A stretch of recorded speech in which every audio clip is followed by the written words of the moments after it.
Bonjour à tous mes frères et sœurs, j'espère que vous allez bien, moi ça va très très bien. On va se retrouver aujourd'hui donc pour une nouvelle vidéo, un nouvel enseignement que je vais proposer, un enseignement qui est important dans le sens où c'est un enseignement qui va répondre à une question que beaucoup de monde se pose. D'ailleurs cette question je l'ai vue de façon vraiment très récurrente dans mes vidéos et je vais aujourd'hui prendre le commentaire d'une personne qui m'a posé justement cette question de façon approfondie et de façon assez poussée. Donc je vais essayer, voilà, au travers de cette vidéo, de vous répondre, parole de Dieu bien sûr à l'appui, mais je vais aussi vous montrer en fin de vidéo un court-métrage qui résume et qui va résumer, voilà, la réponse que je vais vous faire à la question de ces personnes qui se demandent tout simplement pourquoi Dieu laisse-t-il le mal agir sur cette terre? Pourquoi y a-t-il des guerres? Pourquoi y a-t-il des pédophiles, des violeurs, des gens qui décapitent, des trafics d'organes? Voilà, toutes ces choses horribles, le satanisme, toutes ces choses horribles que l'on peut voir partout autour de nous et qui devient de plus en plus important. Donc on va y répondre bien sûr, parole de Dieu à l'appui, et comme je vous disais en fin de vidéo, un court-métrage pour vous résumer comment Dieu voit la chose, comment Dieu agit et comment Dieu a une relation avec nous. Donc, alors au niveau de la question, donc concernant les enfants et les âmes innocentes de base, pourquoi le Seigneur laisse les guerres les tuer, les riches pédophiles les violent et les décapitent, se livrer à des trafics d'organes humains à une échelle mondiale? Pourquoi le Seigneur laisse les pauvres dans la misère et les riches dans l'opulence? Même si le pauvre aura accompli de bonnes choses toute sa vie, il mourra dans l'ignorance et la douleur, alors que les riches, comme l'exemple de Rockefeller, qui a passé sa vie à profiter de la pauvreté, a ruiné des pays entiers, asséché et inondé des peuples, a eu 4 grèves de cœur et est soupçonné de satanisme, mais est sûrement mort d'une belle mort, pourtant tant d'injustice. Le Seigneur laissera faire ça. Donc, écoutez, là c'est très simple. Donc déjà, il faut savoir que la parole de Dieu nous dit clairement que le Seigneur n'est responsable d'aucun mot sur terre. Le Seigneur ne crée pas de misère, ne crée pas de souffrance, ni de douleur. Il faut savoir que le monde ici-bas est un monde qui est à Satan. C'est Satan qui gère, qui domine ce bas monde, car le royaume de Dieu n'est pas de ce monde, mais le royaume de Dieu est céleste. D'ailleurs, Jésus-Christ nous a expliqué clairement que son royaume n'est pas d'en bas, mais d'en haut. Et justement, Dieu, dans son amour parfait, justement pour nous montrer qu'on peut réussir à traverser ce monde avec plus ou moins de réussite, avec plus ou moins bien sûr de souffrance, et que l'on peut nous aussi se diriger vers son royaume, vers la vie éternelle, Jésus tout simplement est venu sur terre, a quitté son trône de gloire, donc céleste, car Jésus, comme vous le savez, était là, assis à la droite du Père avant la fondation du monde. Donc il a quitté son trône de gloire pour venir sur terre, pour accomplir toute la loi que Dieu avait demandé aux hommes. Cette loi n'était pas là pour soumettre les hommes, mais tout simplement pour leur donner une morale, une façon de vivre. Et justement, si cette morale et cette façon de vivre avaient été suivies, nous n'en serions pas là à l'heure d'aujourd'hui.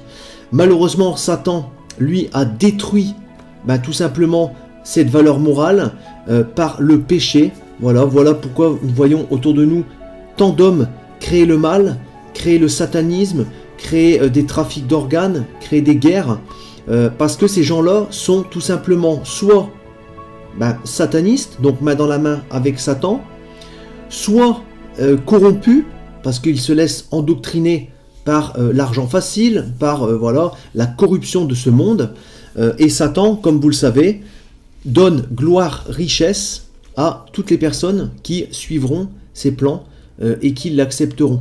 Donc après, on a des gens malheureusement qui tombent dans le péché et qui tout simplement vont vivre une vie totalement dans le péché. Ces gens-là ne seront pas agressés par Satan. Mais par contre, les personnes qui vont donner leur vie à Jésus, qui vont suivre ses commandements, qui vont devenir enfants de Dieu, ces gens-là recevront d'autant plus d'insultes, d'autant plus de persécutions de la part d'autres personnes. Après, toutes les formes d'injustice, toutes les formes de péché, toutes les formes de manque de valeur morale sont imputées à Satan, qui est le roi des mensonges, le roi du péché, qui emmène les gens dans le péché. Beaucoup ne s'en rendent même pas compte eux-mêmes. Et voilà pourquoi nous voyons aujourd'hui tant de maux à travers le monde. Mais en aucun cas, Dieu n'est responsable de ces choses-là. Ça, il faut bien le comprendre, il faut bien le savoir. Donc maintenant, j'aimerais vous proposer ce court-métrage. Alors aussi, je voudrais rajouter une petite chose. Le Seigneur agit également sur cette terre. Le Seigneur agit, comme je vous l'expliquais, son royaume n'est pas de ce monde. Jésus l'a dit lui-même.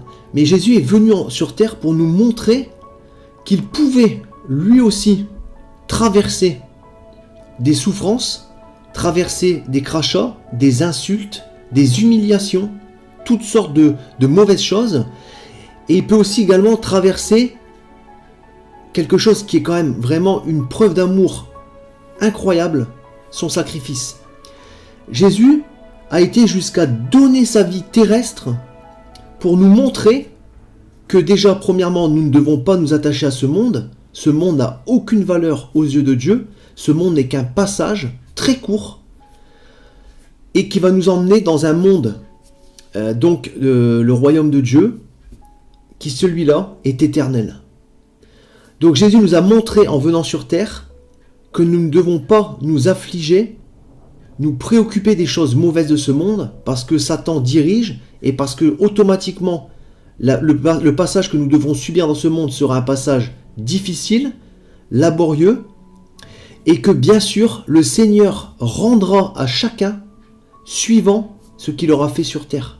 C'est-à-dire que toutes ces personnes qui auront peut-être eu 70 ans de bonheur sur terre, à voler les gens, à les insulter, à les opprimer, comme les grands de ce monde, les élites, ces personnes-là auront peut-être passé 70 ans de leur existence terrestre dans le luxe, l'abondance et la perfection, mais passeront une éternité sans fin dans la souffrance, dans l'horreur qui est l'enfer, la géhenne éternelle, au moment de leur jugement quand ils passeront devant le trône de Dieu. Sachez que tout ce que l'on aura fait durant cette terre, Dieu nous mettra face à nos actions, et les gens qui auront refusé le Seigneur Jésus, les gens qui se seront contemplés dans le péché et qui auront créé le mal et le péché ici-bas, ces gens-là seront punis, mais non pas d'une petite peine, mais d'une peine, rendez-vous bien compte, éternelle. Donc ça sera quand même une forme de justice qui sera rendue à chacun et qui sera une très très grosse et une très belle punition pour toutes vraiment des personnes mauvaises. Parce que croyez-moi, et vous le savez très bien, je pense que dans ce monde, nous sommes vraiment remplis de personnes, mais vraiment démoniaques, des personnes qui sont prêtes à tuer les gens, qui massacrent, même de façon indirecte. Vous savez très bien que la violence n'est pas toujours de façon directe avec des coups et des blessures. Ça peut être aussi une violence verbale, ça peut être aussi une violence où par exemple on va voler l'assiette de quelqu'un qui a faim. Vous voyez, donc ça peut être vraiment toutes ces formes de violence que le Seigneur va tout simplement prêter attention et rendra à chacun suivant ses actes et ses œuvres. Donc ça, voilà, donc il faut bien le comprendre. Le royaume de Dieu n'est pas de ce monde. Le Seigneur n'est pas à l'origine des maux de ce monde. Le Seigneur nous demande de nous accrocher. Il nous a donné son Fils unique comme exemple pour justement nous emmener vers la vie éternelle et nous préparer à son royaume pour, je le répète bien, l'éternité. Donc ça ne s'arrêtera jamais. Soit la souffrance éternelle, soit la joie et le bonheur éternel. Donc nous avons le choix. Soit nous résistons au péché, soit nous nous contemplons dans le péché, soit nous restons accrochés au monde, soit nous fuyons le monde.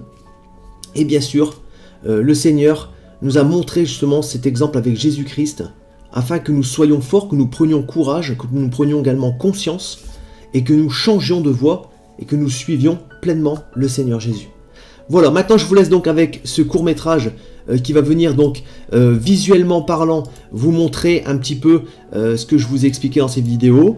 Je vous souhaite un bon visionnage, donc je vous l'ai retranscrite et traduite donc en français. Un bon visionnage mes frères et sœurs, et moi je vous dis donc à très bientôt. Soyez abondamment bénis au nom de notre Seigneur et de notre Sauveur Jésus-Christ. Toi, regarde tes yeux, regarde-les, étincelants, colorés. Chacun est unique, et j'ai créé chacun d'entre eux. J'ai tout créé, l'univers et toi. Je t'ai donné ta personnalité. Je t'ai créé pur, complexe. Et tous les jours, je te donne la vie. Je t'aime.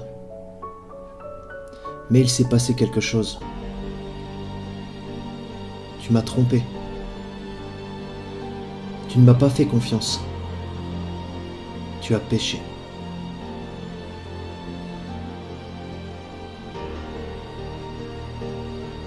Tu t'es détaché de moi. Pourtant, tu es toujours vivant. Tu meurs à petit feu. Alors tu as cherché d'autres choses.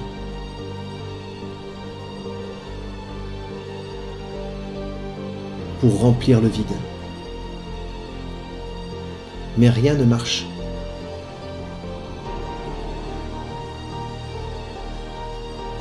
Ça te tue plus vite. Et ça nous sépare de plus en plus.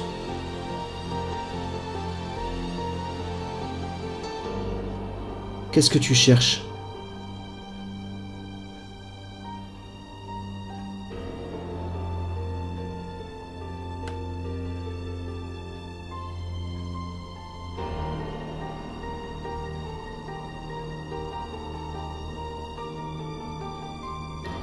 Je ne veux pas que tu meures. Je t'ai créé, pas pour que tu sois détruit, mais pour me connaître. Alors je suis devenu comme vous, une création fragile. J'ai été tenté, mais je n'ai jamais péché. Je suis venu te sauver. Tu as tellement de péchés, et ils ont tous un coût. Quelqu'un doit mourir, toi ou moi. Alors j'ai pris ton péché et j'ai changé ma vie contre la tienne. Et je suis mort à ta place.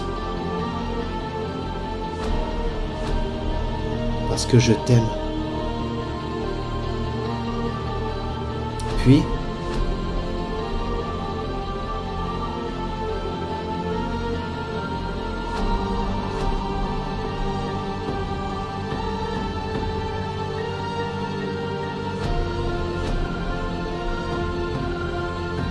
je suis revenu à la vie. Je suis le chemin, la vérité et la vie. Je suis Jésus. Je ne suis pas là pour te condamner. Je suis venu te ramener à la vie. Fais-moi confiance. Je te pardonnerai. Je te donnerai la vie éternelle. Je t'aime. Et j'ai fait tout ça pour avoir une relation avec toi.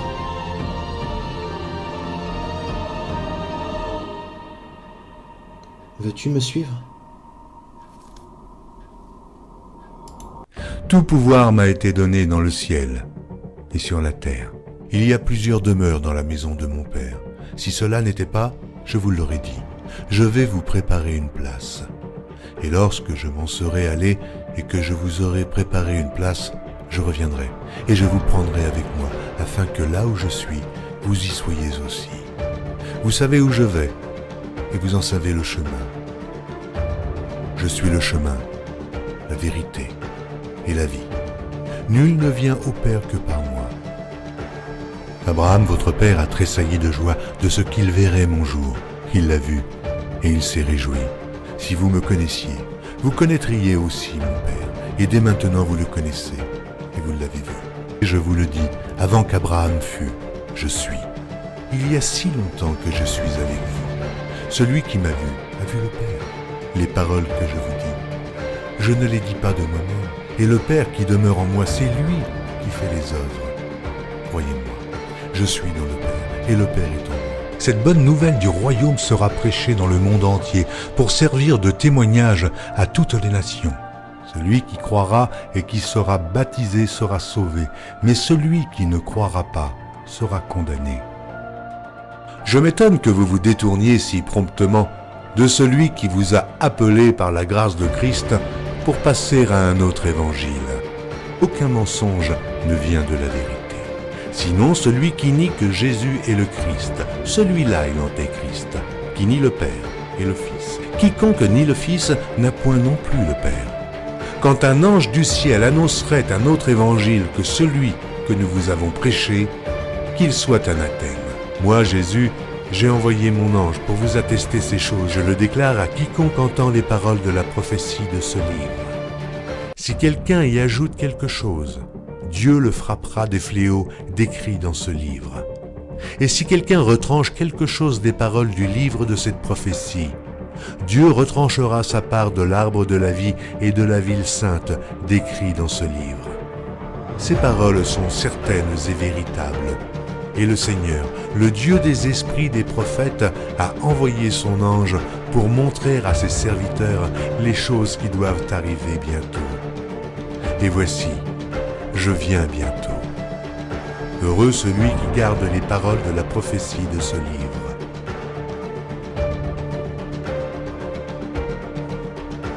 Voici, il vient avec les nuées, et tout œil le verra, même ceux qui l'ont percé. Et toutes les tribus de la terre se lamenteront à cause de lui. Oui. Amen. Je suis le rejeton et la postérité de David, l'étoile brillante du matin. Je suis l'alpha et l'oméga, dit le Seigneur Dieu, celui qui est, qui était et qui vient, le Tout-Puissant, le premier et le dernier, le commencement et la fin. Que la grâce du Seigneur Jésus soit avec tous. Moi, Jésus, je viens bientôt. Vous êtes d'en bas, moi je suis d'en haut. C'est pourquoi je vous ai dit que vous mourrez dans vos péchés. Car si vous ne croyez pas ce que je suis, vous mourrez dans vos péchés.